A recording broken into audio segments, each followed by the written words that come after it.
Welcome back on this Wallet Wednesday. The return to normalcy means the return to office for many employees across our area, something that people are going to have to get used to again. Yes, they are. Okay, so joining us live this morning with some budgeting tips is Matt Benjamin, a wealth management advisor at Northwestern Mutual. Good morning to you. Good morning. Thanks for having me. Yeah, thanks for being here. So, a lot of people are making that return to work. What are some of the expenses involved with that return to the office? I think this is a really timely topic. I think there's a lot of anxiety right now around budgeting and around returning to work. And the reality is, about 16 months ago, we slammed on the expenses for a lot of different items. And I think it's important to think about some of those and be strategic about how we can bring those back into our budget and maybe slowly if possible. And part of that is thinking about things that are obvious, things like childcare. Maybe if your child was at home and you suspended some of those babysitting or childcare costs. Also things like commuting, parking or gas or commute costs or public transportation. Some of those more obvious things I think are pretty easy to think about. And then there's less obvious things like maybe the extra expenses for eating out, going out to lunch more, going to coffees with clients or colleagues. And also things like work attire. I know if you're like me, maybe you put on a few pounds during COVID and we need to refresh the work attire a little bit. Those may be a little less obvious things that we need to start thinking about and being strategic about how we add those back into our budget. Yeah, that's very true. I mean, I thought of a lot of those things, but you named some that I didn't think of. But while we're, all thinking of that list, what is a way that people can create a comprehensive budget with it not being too intimidating?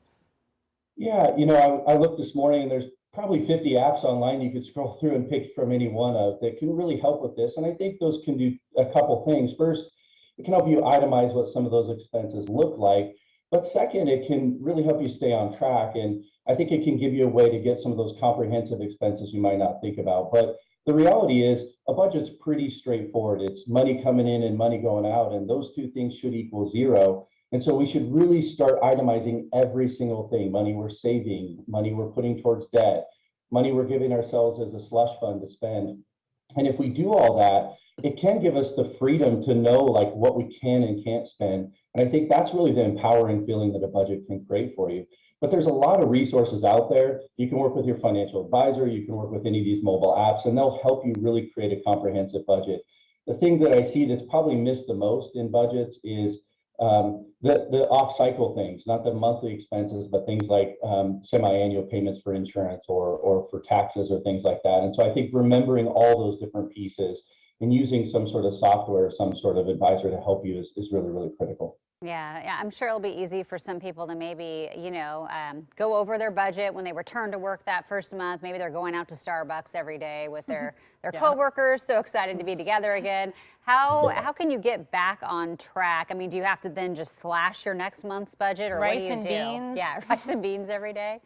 Yeah, well, I think the reality is if you're not going over, you're probably doing something wrong because it's pretty normal, right? So I think the reality is give yourself a little bit of wiggle room. And the most important thing is to make sure you're auditing it and staying on top of it on an ongoing basis. I think that's where I see it go wrong. A lot of folks will create a budget, but then they don't really stick with it and look at it. And so I think reviewing it and looking at it is really key and important. But there's a variety of ways to save money. I think you hit on one. Maybe we make coffee at home instead of get it at Starbucks on the way, or maybe we make lunch more, things like that. Maybe some less obvious things. If it gets a little more extreme, we can look at things like refinancing, debt or other things like that.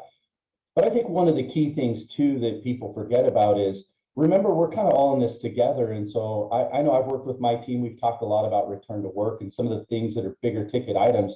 We're trying to create a little bit more of a lead in. So allowing them to work maybe a more of a flex schedule, only come back a couple days a week to start building some of those things in.